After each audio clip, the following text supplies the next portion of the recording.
Hello friends, मैं मीनू राठौड़ आपका स्वागत करती हूं आपके अपने channel target net JRF with Meenu में। दोस्तों, हम यूजीसी नेट के हिंदी साहित्य के पाठ्यक्रम में यूनिट फर्स्ट को पढ़ रहे हैं।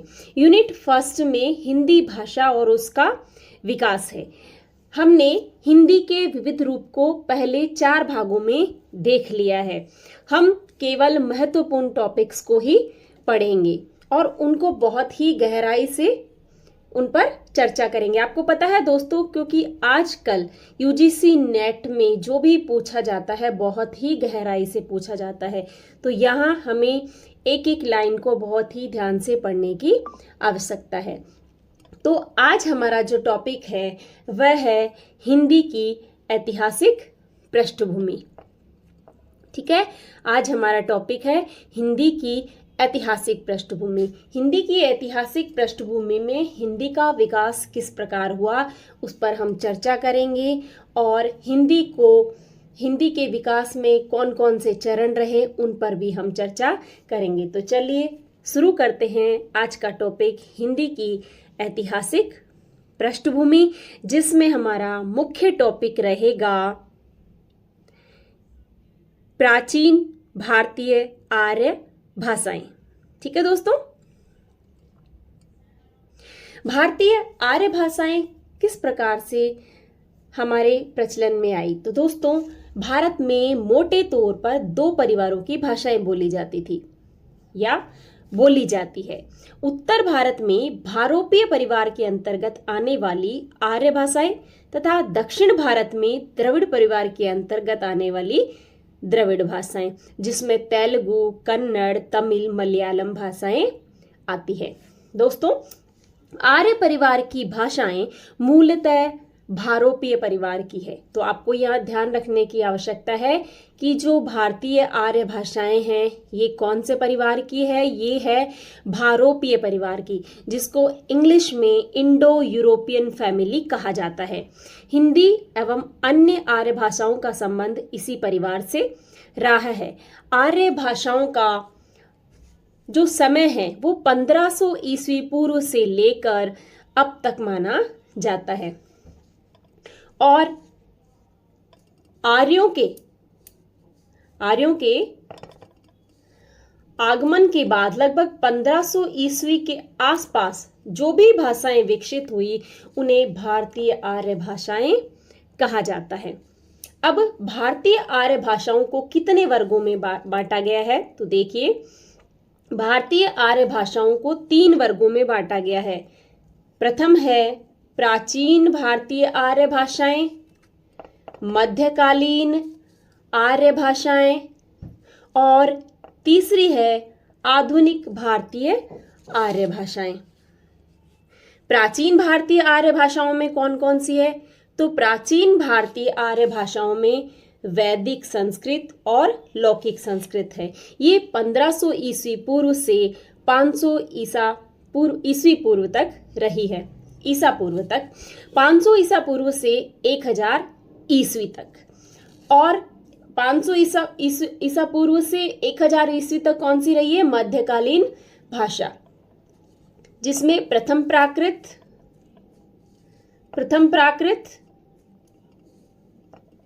जिसे पाली कहा जाता है, द्वितीय प्राकृत जिसे प्राकृत कहा जाता है और तृतीय प्राकृत जिसको अपभ्रंश कहा जाता है। आधुनिक भारतीय आर्य भाषा का विकास 1000 ईस्वी से लेकर वर्तमान काल तक है। हिंदी व हिंदी वर्ग की जो भी भाषाएं हैं वो सभी आधुनिक भारतीय आर्य भाषाओं में आती है।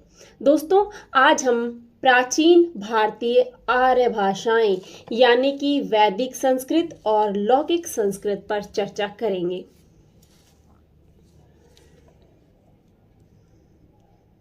प्राचीन भारतीय आर्य भाषाओं में सबसे प्राचीन जो भाषा है वह है वैदिक संस्कृत। वैदिक संस्कृत संसार की सबसे प्राचीनतम भाषा है, जिसे वैदिकी या वैदिक संस्कृत कहते हैं। वैदिक संस्कृत को किन किन नामों से जाना जाता है? तो वैदिक संस्कृत को वैदिकी, वैदिक, छंदस, छांदस इत्यादि विभिन्न नामों से जाना जाता है। वैदिक संस्कृत का सबसे प्राचीनतम रूप अगर देखना है तो वह हमें मिलता है ऋग्वेद में। हरदेव बहारी ने लिखा है कि ब्राह्मण ग्रंथों और उपनिषदों की भाषा पूरे तौर पर तत्कालीन मध्य प्रदेश की आर्य भाषा का प्रतिनिधित्व करती है, यानी मध्य प्रदेश की भाषा का प्रतिनिधित्व करती है, यानी उसकी लीडर है। ठीक है। पाणिनि कालीन तक वैदिक साहित्यिक भाषा थी और पाणिनि ने वैदिक को देववाणी कहा है। पाणिनि काल में वैदिक साहित्य की भाषा कौन सी थी? ये संस्कृत। ठीक है। वैदिक साहित्यिक भाषा यानी संस्कृत साहित्यिक भाषा थी। अब वैदिक साहित्य के 3 भाग बताए हैं। वो 3 भाग कौन कौन से हैं? तो संहिता, ब्राह्मण, उपनिषद और एक और भाग है आरण्यक। संहिता में ऋग संहिता या ऋग संहिता, यजु संहिता, साम संहिता, अथर्व संहिता, और इन्हीं से ऋग्वेद, यजुर्वेद, सामवेद और अथर्ववेद बने हैं। ब्राह्मण क्या करते हैं? ब्राह्मण जो हमारे ग्रंथ हैं उनमें कर्मकांड की व्याख्या मिलती है। उपनिषद में ब्राह्मण ग्रंथों का परिशिष्ट भाग है। अब ब्राह्मण ग्रंथों में सबसे प्राचीन और संस्कृत की पूर्वज भाषा थी, वो थी वैदिक संस्कृत। वेद भारतीय परंपरा में प्राचीनतम और सर्वाधिक पवित्र माने जाने वाले ग्रंथ हैं। वैदिक काल कब से कब तक माना जाता है? तो वैदिक काल 1500 ईस्वी पूर्व से 600 ईस्वी पूर्व तक माना जाता है। संस्कृत में 4 वेद हैं, ऋग्वेद, यजुर्वेद, सामवेद और अथर्ववेद, और वेदों के 6 अंग हैं। यह आपके यूजीसी नेट की पेपर फर्स्ट में भी प्रश्न बनता है दर्शन शास्त्र से। वेदों के 6 अंग कौन कौन से हैं? शिक्षा, छंद, व्याकरण, निरुक्त, ज्योतिष और कल्प। ये वेदों के अंग हैं और वेदों के अंग हैं 6। उपवेद कितने हैं? तो उपवेद 4 है, यानी वेदों के अन्य भाग। तो ऋग्वेद का आयुर्वेद, यजुर्वेद का धनुर्वेद, सामवेद का गंधर्ववेद और अथर्ववेद का शिल्पवेद। ऋग्वेद का सबसे प्रधान ग्रंथ जो है वो है ऐतरेय ब्राह्मण। ब्राह्मण ग्रंथों में सबसे प्राचीन भी यही ग्रंथ है। कपिल द्विवेदी ने लिखा है कि वैदिक संस्कृत में 52 ध्वनियां थी। मूल स्वर 9 और संयुक्त स्वर थे 4, और स्पर्श ध्वनियां जो थी वो थी 27। अंतस्थ व्यंजन 4, उष्म व्यंजन 7 और अनुनासिक और अनुस्वार 1।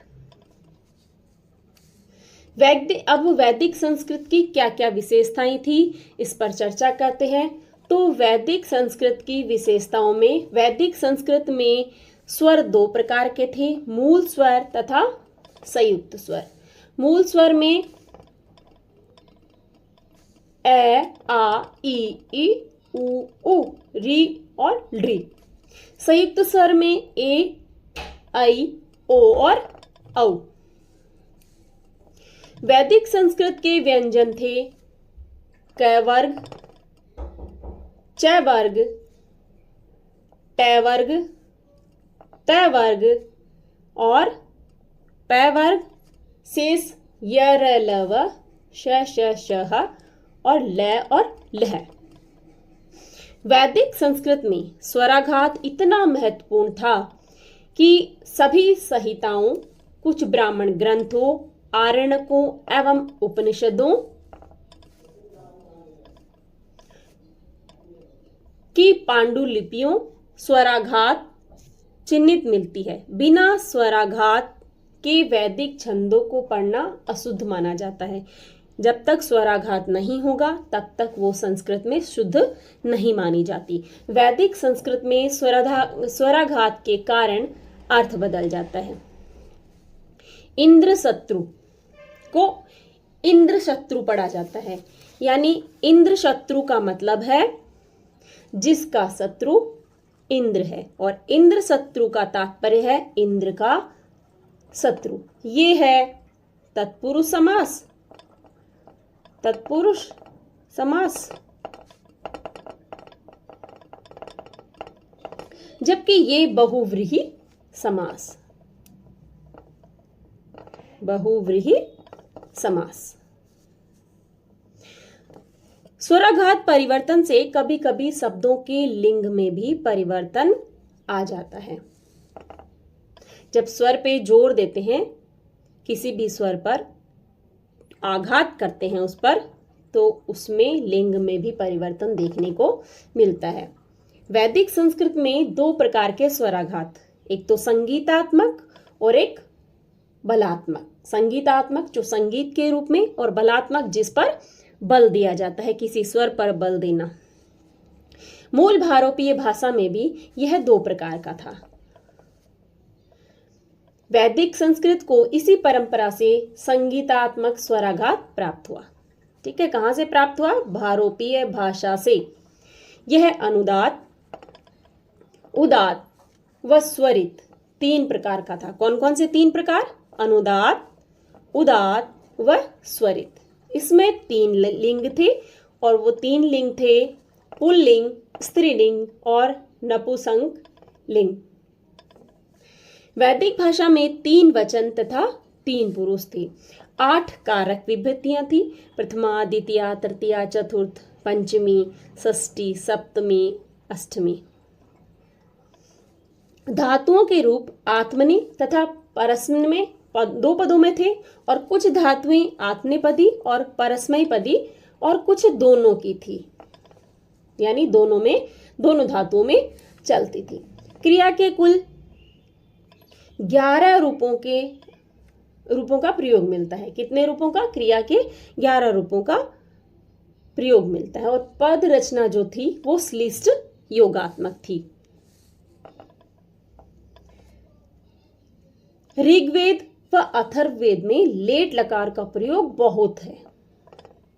धीरे धीरे कम होकर ये लौकिक संस्कृत में समाप्त हो गया।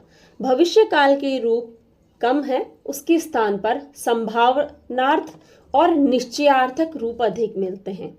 यानी ऐसा होगा, उसके स्थान पर ऐसा हो सकता है और होगा ही, इनका अधिक प्रयोग किया जाता था इस भाषा में। वैदिक संस्कृत में केवल 4 ही समास थे। कौन कौन से? तत्पुरुष समास, कर्मधारय समास, बहुव्रीहि समास और द्वंद्व समास।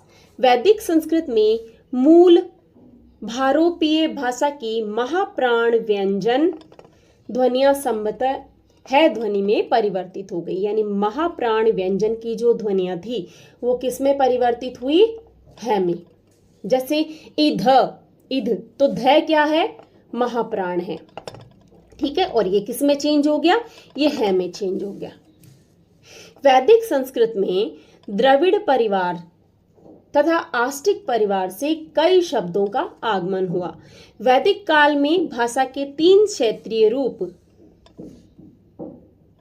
पश्चिमोत्तरी, मध्यवर्ती एवं पूर्वी प्रचलित थे। अब हम बात करते हैं लौकिक संस्कृत पर। तो लौकिक संस्कृत क्या थी? तो सबसे पहले दोस्तों हमने पढ़ा कि वैदिक संस्कृत के बाद धीरे धीरे उसमें कुछ स्वरों में, ध्वनियों में परिवर्तन हुआ, और अधिक विकास हुआ। यानी जो अनावश्यक शब्द थे या अनावश्यक स्वर थे, व्यंजन थे, उनका लोप होता चला गया। और तब आई वैदिक संस्कृत के बाद लौकिक संस्कृत। और लौकिक संस्कृत में जो अनावश्यक शब्द था उनका लोप हुआ तो बनी पाली। पाली के बाद प्राकृत और प्राकृत के बाद अपभ्रंश। अपभ्रंश बिगड़ा हुआ रूप था और उसके बाद में हमारी हिंदी भाषा का निर्माण हुआ। यानी इतने पड़ावों से गुजरने के बाद हिंदी भाषा का निर्माण हुआ है। तो चलिए अब हम पढ़ते हैं लौकिक संस्कृत को। प्राचीन भारतीय आर्य भाषा काल की जो दूसरी प्रमुख भाषा है वो है लौकिक संस्कृत। संस्कृत से तात्पर्य है कि जिसका परिमार्जन कर दिया गया हो। परिमार्जन का मतलब होता है परिष्करण, सफाई, शुद्धिकरण। वैदिक संस्कृत में 3 रूपों पश्चिमोत्तरी, मध्यवर्ती, पूर्वी का उल्लेख किया गया है। उनमें से लौकिक संस्कृत का मूल आधार पश्चिमोत्तरी बोली थी क्योंकि वही प्रामाणिक भाषा मानी जाती थी। पाणिनि ने इसी भाषा को व्याकरणबद्ध कर अष्टाध्यायी की रचना की थी। ठीक है, यह एक साहित्यिक भाषा है। कौन सी? लौकिक संस्कृत, या जिसे हम संस्कृत के रूप में जानते हैं। लौकिक संस्कृत वही है जिसे हम संस्कृत के रूप में जानते हैं। यह एक साहित्यिक भाषा है और संस्कृत भाषा में जो ग्रंथ उपलब्ध होते हैं वह इसी भाषा में लिखे गए हैं। संस्कृत का प्राचीनतम जो काव्य ग्रंथ है वह है रामायण, और जिसकी रचना किसने की है? आदि कवि वाल्मीकि ने। ये हम सब जानते हैं। कात्यायन के द्वारा वार्तिकों की रचना से भी ये प्रमाणित हो जाता है कि संस्कृत कभी बोलचाल की भाषा रही होगी या बोलचाल की भाषा अवश्य थी। उदय नारायण तिवारी का मत है कि प्राचीन भारतीय आर्य भाषा का वह रूप जिसका पाणिनि की अष्टाध्यायी में विवेचन किया गया है वही संस्कृत कहलाता है। ठीक है, तो ये वक्तव्य किसका है? ये कहा है उदय नारायण तिवारी ने। लौकिक संस्कृत में उच्च कोटि का साहित्य सृजन हुआ। जर्मन विद्वान स्लेगन ने कहा है कि संसार की भाषाओं में कोई भी भाषा इतनी पूर्ण और उन्नत नहीं है जितनी की संस्कृत भाषा। यानी स्लेगन ने सबसे उन्नत भाषा किसको माना? संस्कृत को। हरदेव बहारी ने कहा है कि विद्वानों ने संस्कृत का काल 5वीं सदी पूर्व तक माना है, किंतु संस्कृत की वास्तविक उन्नति मौर्य काल से ही या मौर्य काल के अंत से प्रारंभ करके 9वीं से 10वीं सदी तक बराबर होती है।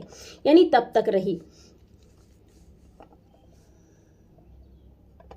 शंकर, सायण, मध्य, निम्बार्क, वल्लभ इत्यादि जो भी आचार्य हुए दक्षिण में भी ये सब हुए थे। अब संस्कृत भाषा की जो प्रमुख ध्वनियां रही और उसके विषय में जो प्रमुख तथ्य हैं वह है कि वैदिक संस्कृत की तुलना में यहाँ 52 के स्थान पर 48 ध्वनियां रह गई।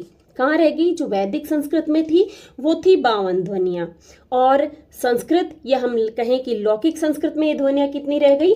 48। और 4 ध्वनियां कौन कौन सी? ल, ऋ, जिह्वामूलीय और उपध्मानीय जो है वो लुप्त हो गई। यानी इनका विलोपन हो गया 4 ध्वनियों का।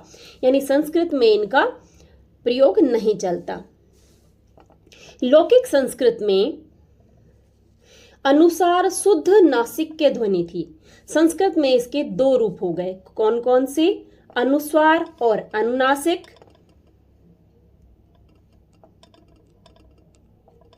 अब वैदिक और लौकिक संस्कृत में अंतर क्या है? तो देखिए, वैदिक संस्कृत में संगीतात्मक स्वराघात की प्रधानता रही है, जबकि लौकिक संस्कृत में स्वर का प्रयोग संगीतात्मक न होकर बलाघात यानी किसी स्वर पर बल दिया गया। तीन स्वर थे, ऋस्व, दीर्घ और प्लुत। जबकि लौकिक संस्कृत में आते आते जो प्लुत स्वर था उसका विलोप हो गया।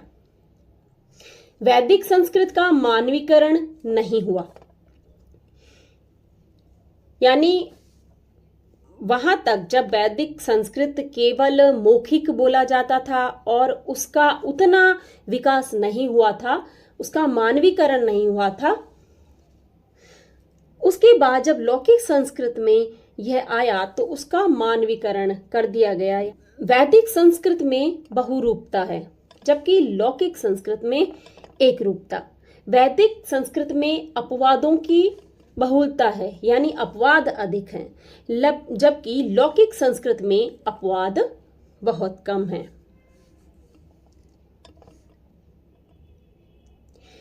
री, री, री के उच्चारण स्वरवत होते थे, यानी स्वर के समान। संस्कृत में भले ही स्वर ध्वनियां रही, लौकिक संस्कृत में भले ही ये स्वर ध्वनियां रही, लेकिन इनके उच्चारण में परिवर्तन आ गया। अब उच्चारण में परिवर्तन कैसे आया कि जो री है वो ली, जो री है वो री, और जो री है वो री हो गया।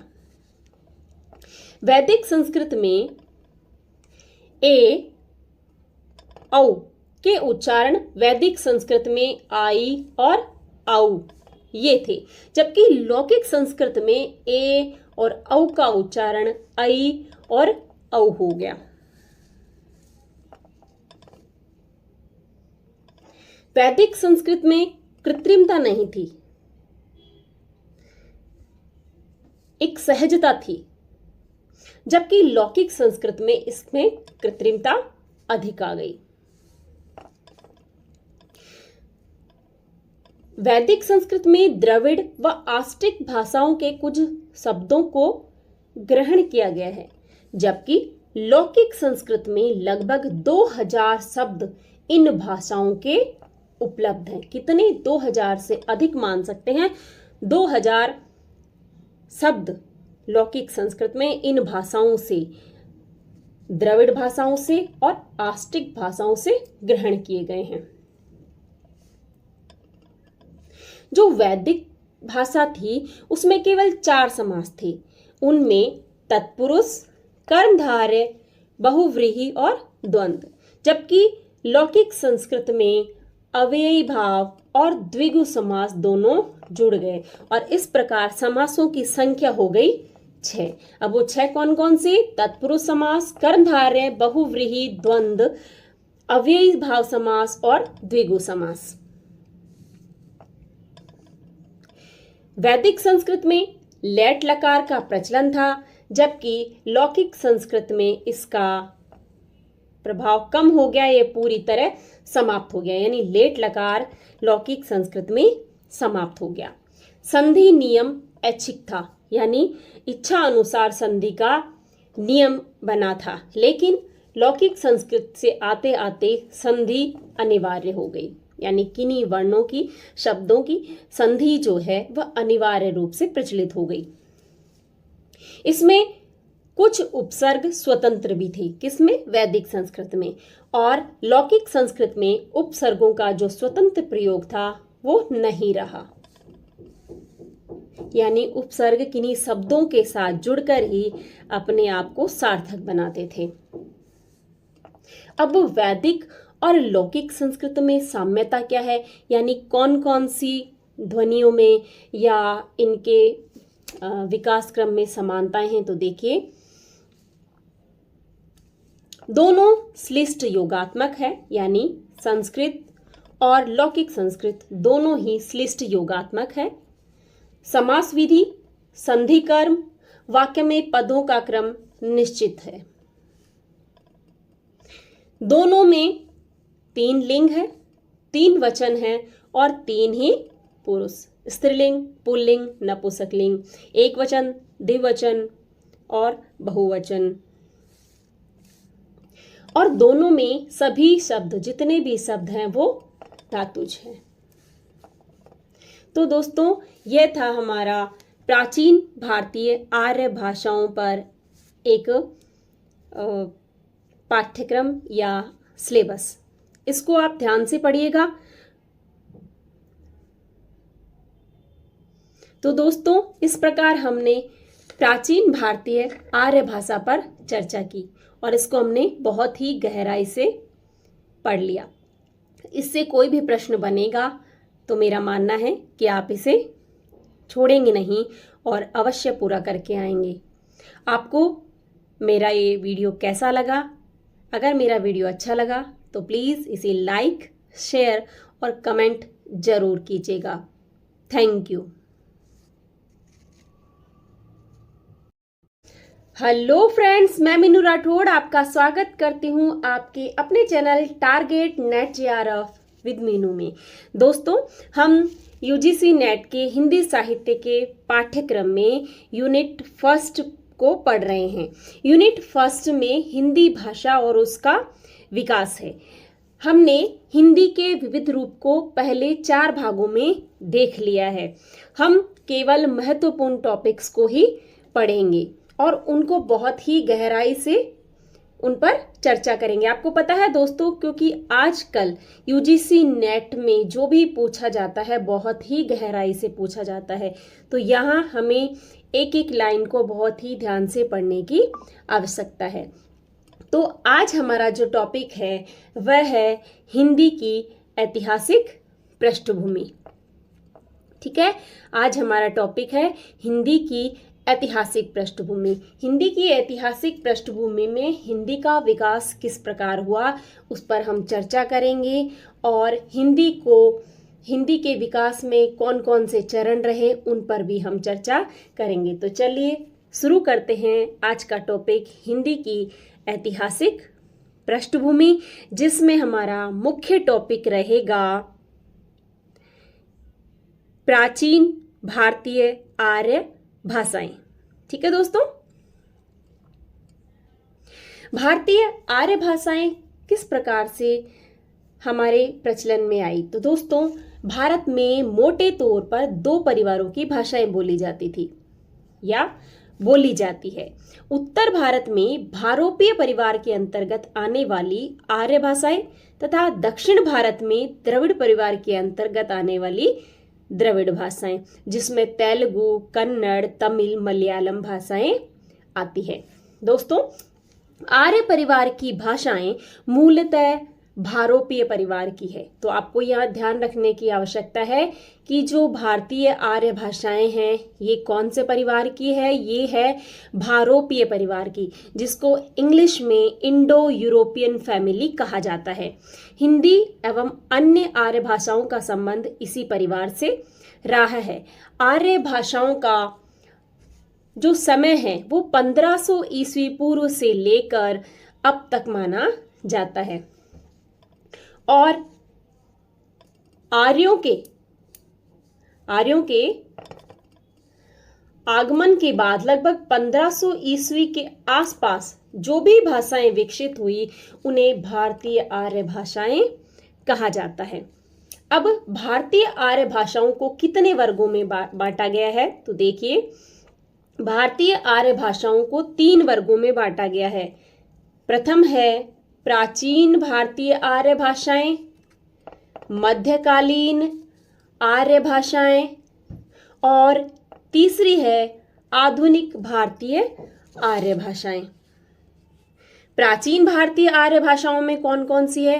तो प्राचीन भारतीय आर्य भाषाओं में वैदिक संस्कृत और लौकिक संस्कृत है। ये 1500 ईस्वी पूर्व से 500 ईस्वी पूर्व तक रही है। ईसा पूर्व तक 500 ईसा पूर्व से 1000 ईस्वी तक और 500 ईसा पूर्व से 1000 ईस्वी तक कौन सी रही है? मध्यकालीन भाषा, जिसमें प्रथम प्राकृत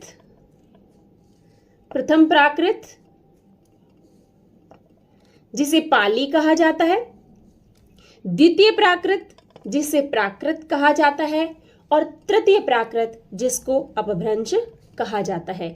आधुनिक भारतीय आर्य भाषा का विकास 1000 ईस्वी से लेकर वर्तमान काल तक है।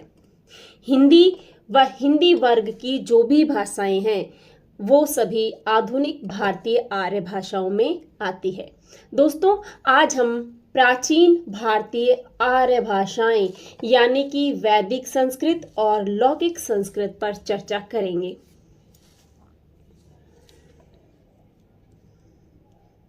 प्राचीन भारतीय आर्य भाषाओं में सबसे प्राचीन जो भाषा है वह है वैदिक संस्कृत।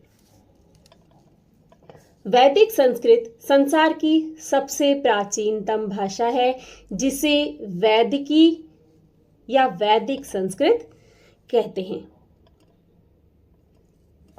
वैदिक संस्कृत को किन किन नामों से जाना जाता है?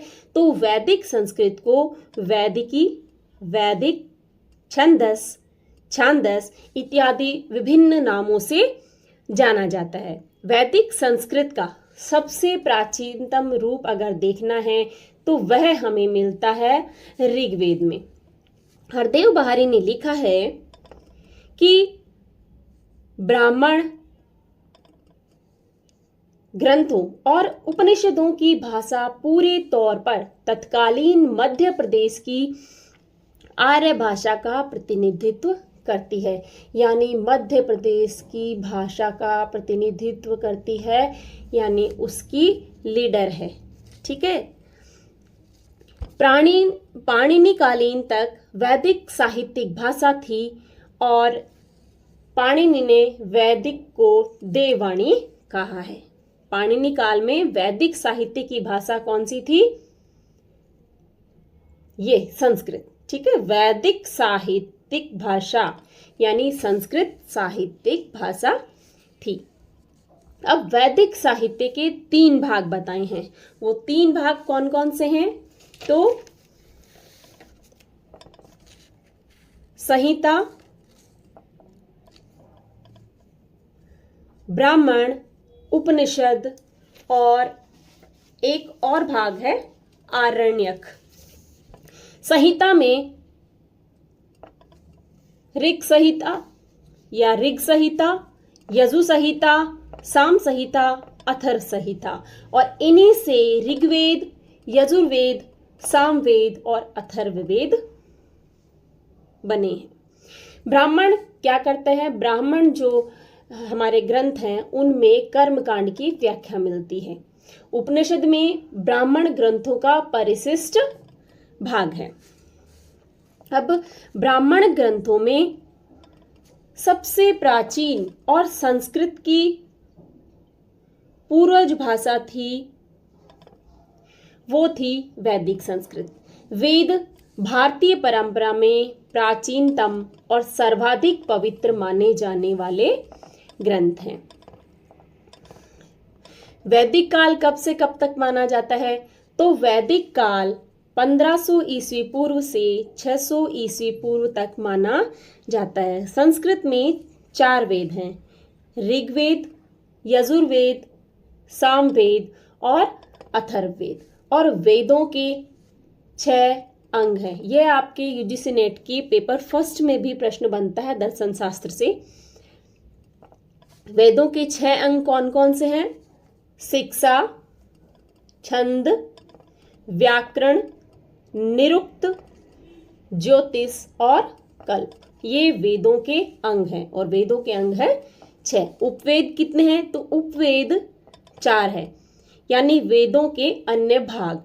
तो ऋग्वेद का आयुर्वेद, यजुर्वेद का धनुर्वेद, सामवेद का गंधर्ववेद और अथर्ववेद का शिल्पवेद। ऋग्वेद का सबसे प्रधान ग्रंथ जो है वो है ऐतरेय ब्राह्मण। ब्राह्मण ग्रंथों में सबसे प्राचीन भी यही ग्रंथ है। कपिल द्विवेदी ने लिखा है कि वैदिक संस्कृत में 52 ध्वनियां थी। मूल स्वर 9 और संयुक्त स्वर थे 4, और स्पर्श ध्वनियां जो थी वो थी 27। अंतस्थ व्यंजन 4, उष्म व्यंजन 7 और अनुनासिक और अनुस्वार 1। अब वैदिक संस्कृत की क्या क्या विशेषताएं थी, इस पर चर्चा करते हैं। तो वैदिक संस्कृत की विशेषताओं में, वैदिक संस्कृत में स्वर 2 प्रकार के थे, मूल स्वर तथा संयुक्त स्वर। मूल स्वर में ए, आ, ई, उ, री और री। संयुक्त स्वर में ए, आई, ओ और औ। वैदिक संस्कृत के व्यंजन थे क वर्ग, च वर्ग, ट वर्ग, त वर्ग और प वर्ग, शेष य, र, ल, व, श, श, ह और ल और लह। वैदिक संस्कृत में स्वराघात इतना महत्वपूर्ण था कि सभी संहिताओं, कुछ ब्राह्मण ग्रंथों, आरण्यकों एवं उपनिषदों की पांडुलिपियों स्वराघात चिन्हित मिलती है। बिना स्वराघात के वैदिक छंदों को पढ़ना अशुद्ध माना जाता है। जब तक स्वराघात नहीं होगा तब तक वो संस्कृत में शुद्ध नहीं मानी जाती। वैदिक संस्कृत में स्वराघात के कारण अर्थ बदल जाता है। इंद्र शत्रु को इंद्र शत्रु पढ़ा जाता है, यानी इंद्र शत्रु का मतलब है जिसका शत्रु इंद्र है, और इंद्र शत्रु का तात्पर्य है इंद्र का शत्रु। ये है तत्पुरुष समास। तत्पुरुष समास। जबकि ये बहुव्रीहि समास। बहुव्रीहि समास। स्वराघात परिवर्तन से कभी कभी शब्दों के लिंग में भी परिवर्तन आ जाता है। जब स्वर पे जोर देते हैं, किसी भी स्वर पर आघात करते हैं उस पर, तो उसमें लिंग में भी परिवर्तन देखने को मिलता है। वैदिक संस्कृत में दो प्रकार के स्वराघात, एक तो संगीतात्मक और एक बलात्मक। संगीतात्मक जो संगीत के रूप में, और बलात्मक जिस पर बल दिया जाता है, किसी स्वर पर बल देना। मूल भारोपीय भाषा में भी यह दो प्रकार का था। वैदिक संस्कृत को इसी परंपरा से संगीतात्मक स्वराघात प्राप्त हुआ। ठीक है, कहां से प्राप्त हुआ? भारोपीय भाषा से। यह अनुदात, उदात व स्वरित तीन प्रकार का था। कौन कौन से तीन प्रकार? अनुदात, उदात व स्वरित। इसमें तीन लिंग थे, और वो तीन लिंग थे पुल्लिंग, स्त्रीलिंग और नपुंसक लिंग। वैदिक भाषा में तीन वचन तथा तीन पुरुष थे। 8 कारक विभक्तियां थी। प्रथमा, द्वितीया, तृतीया, चतुर्थ, पंचमी, षष्ठी, सप्तमी, अष्टमी।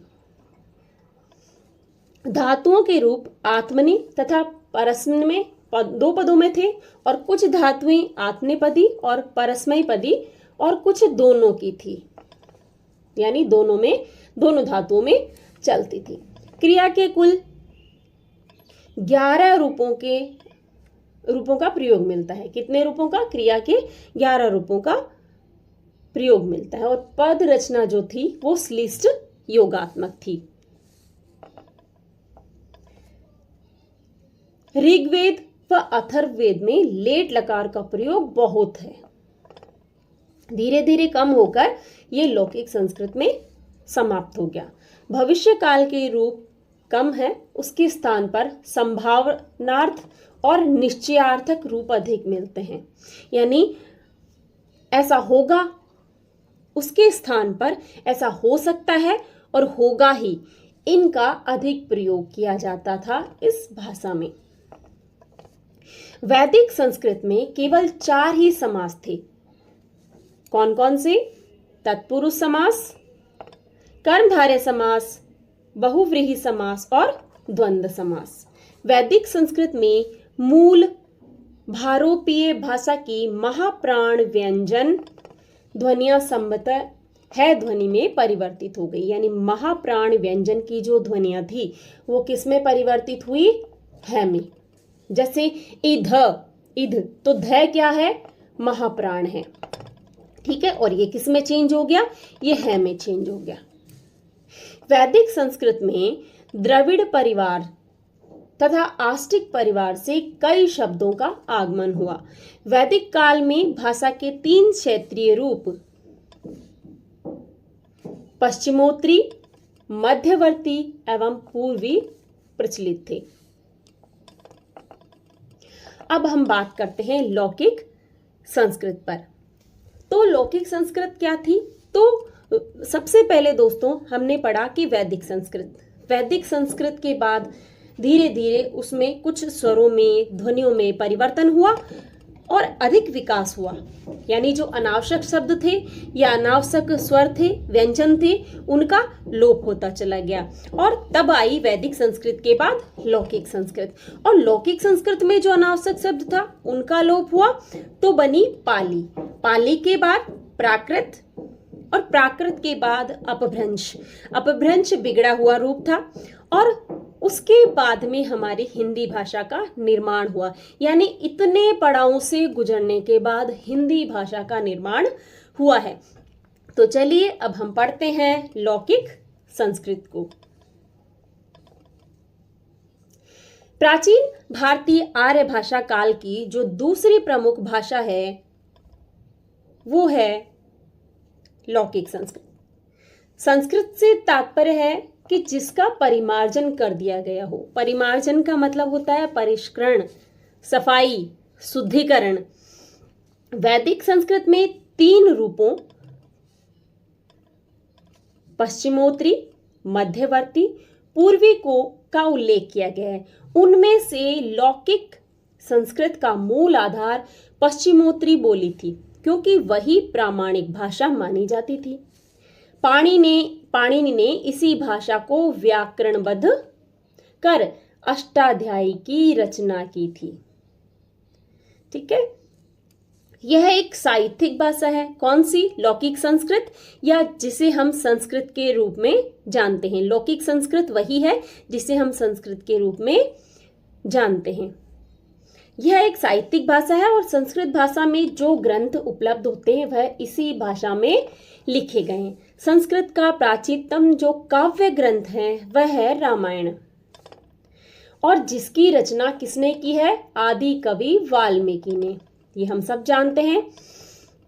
कात्यायन के द्वारा वार्तिकों की रचना से भी ये प्रमाणित हो जाता है कि संस्कृत कभी बोलचाल की भाषा रही होगी या बोलचाल की भाषा अवश्य थी। उदय नारायण तिवारी का मत है कि प्राचीन भारतीय आर्य भाषा का वह रूप जिसका पाणिनि की अष्टाध्यायी में विवेचन किया गया है वही संस्कृत कहलाता है। ठीक है, तो ये वक्तव्य किसका है? ये कहा है उदय नारायण तिवारी ने। लौकिक संस्कृत में उच्च कोटि का साहित्य सृजन हुआ। जर्मन विद्वान स्लेगन ने कहा है कि संसार की भाषाओं में कोई भी भाषा इतनी पूर्ण और उन्नत नहीं है जितनी की संस्कृत भाषा। यानी स्लेगन ने सबसे उन्नत भाषा किसको माना? संस्कृत को। हरदेव बहारी ने कहा है कि विद्वानों ने संस्कृत का काल 5वीं सदी पूर्व तक माना है, किंतु संस्कृत की वास्तविक उन्नति मौर्य काल से ही या मौर्य काल के अंत से प्रारंभ करके 9वीं से 10वीं सदी तक बराबर होती है। यानी तब तक रही। शंकर, सायण, मध्य, निम्बार्क, वल्लभ इत्यादि जो भी आचार्य हुए दक्षिण में भी ये सब हुए थे। अब संस्कृत भाषा की जो प्रमुख ध्वनियां रही और उसके विषय में जो प्रमुख तथ्य हैं वह है कि वैदिक संस्कृत की तुलना में यहाँ 52 के स्थान पर 48 ध्वनियां रह गई। कहाँ रहेगी? जो वैदिक संस्कृत में थी वो थी 52 ध्वनियां, और संस्कृत या हम कहें कि लौकिक संस्कृत में ये ध्वनियां कितनी रह गई? 48। और 4 ध्वनियां कौन कौन सी? ल, री, जिह्वामूलीय और उपध्मानीय जो है वो लुप्त हो गई। यानी इनका विलोपन हो गया 4 ध्वनियों का। यानी संस्कृत में इनका प्रयोग नहीं चलता। लौकिक संस्कृत में अनुसार शुद्ध नासिक्य ध्वनि थी। संस्कृत में इसके 2 रूप हो गए। कौन कौन से? अनुस्वार और अनुनासिक।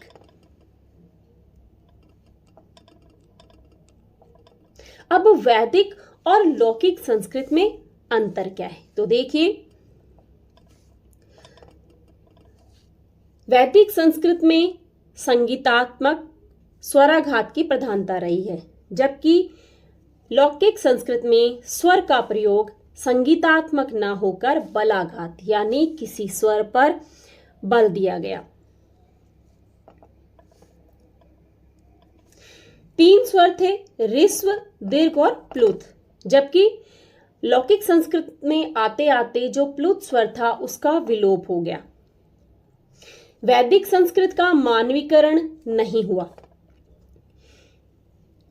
यानी वहां तक जब वैदिक संस्कृत केवल मौखिक बोला जाता था और उसका उतना विकास नहीं हुआ था, उसका मानवीकरण नहीं हुआ था,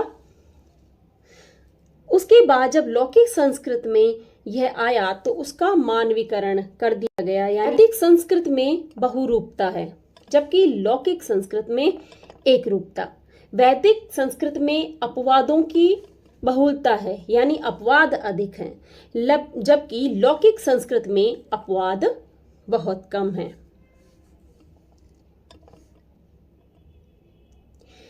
री, री, री के उच्चारण स्वरवत होते थे, यानी स्वर के समान। संस्कृत में भले ही स्वर ध्वनियां रही, लौकिक संस्कृत में भले ही ये स्वर ध्वनियां रही, लेकिन इनके उच्चारण में परिवर्तन आ गया। अब उच्चारण में परिवर्तन कैसे आया कि जो री है वो ली, जो री है वो री, और जो री है वो री हो गया। वैदिक संस्कृत में ए, औ के उच्चारण वैदिक संस्कृत में आई और औ ये थे, जबकि लौकिक संस्कृत में ए और औ का उच्चारण आई और औ हो गया। वैदिक संस्कृत में कृत्रिमता नहीं थी, एक सहजता थी, जबकि लौकिक संस्कृत में इसमें कृत्रिमता अधिक आ गई। वैदिक संस्कृत में द्रविड़ व आस्टिक भाषाओं के कुछ शब्दों को ग्रहण किया गया है, जबकि लौकिक संस्कृत में लगभग 2000 शब्द इन भाषाओं के उपलब्ध हैं। कितने? 2000 से अधिक मान सकते हैं। 2000 शब्द लौकिक संस्कृत में इन भाषाओं से, द्रविड़ भाषाओं से और आस्टिक भाषाओं से ग्रहण किए गए हैं। जो वैदिक भाषा थी उसमें केवल 4 समास थे, उनमें तत्पुरुष, कर्मधारय, बहुव्रीहि और द्वंद्व, जबकि लौकिक संस्कृत में अव्ययी भाव और द्विगु समास दोनों जुड़ गए और इस प्रकार समासों की संख्या हो गई 6। अब वो 6 कौन कौन से? तत्पुरुष समास, कर्मधारय, बहुव्रीहि, द्वंद्व, अव्ययी भाव समास और द्विगु समास। वैदिक संस्कृत में लेट लकार का प्रचलन था, जबकि लौकिक संस्कृत में इसका प्रभाव कम हो गया, ये पूरी तरह समाप्त हो गया, यानी लेट लकार लौकिक संस्कृत में समाप्त हो गया।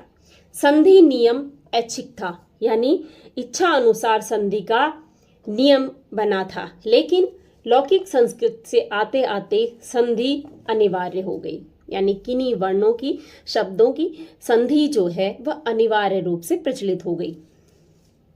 इसमें कुछ उपसर्ग स्वतंत्र भी थे, किसमें? वैदिक संस्कृत में। और लौकिक संस्कृत में उपसर्गों का जो स्वतंत्र प्रयोग था वो नहीं रहा, यानी उपसर्ग किन्हीं शब्दों के साथ जुड़कर ही अपने आप को सार्थक बनाते थे। अब वैदिक और लौकिक संस्कृत में साम्यता क्या है, यानी कौन कौन सी ध्वनियों में या इनके विकास क्रम में समानताएं हैं? तो देखिए, दोनों श्लिष्ट योगात्मक है, यानी संस्कृत और लौकिक संस्कृत दोनों ही श्लिष्ट योगात्मक है। समास विधि, संधि कर्म, वाक्य में पदों का क्रम निश्चित है। दोनों में 3 लिंग है, 3 वचन है और 3 ही पुरुष, स्त्रीलिंग, पुल्लिंग, नपुंसकलिंग, एकवचन, द्विवचन और बहुवचन। और दोनों में सभी शब्द, जितने भी शब्द हैं वो धातुज हैं। तो दोस्तों, इस प्रकार हमने प्राचीन भारतीय आर्य भाषा पर चर्चा की और इसको हमने बहुत ही गहराई से पढ़ लिया। इससे कोई भी प्रश्न बनेगा तो मेरा मानना है कि आप इसे छोड़ेंगे नहीं और अवश्य पूरा करके आएंगे। आपको मेरा ये वीडियो कैसा लगा? अगर मेरा वीडियो अच्छा लगा तो प्लीज़ इसे लाइक, शेयर और कमेंट ज़रूर कीजिएगा। Thank you.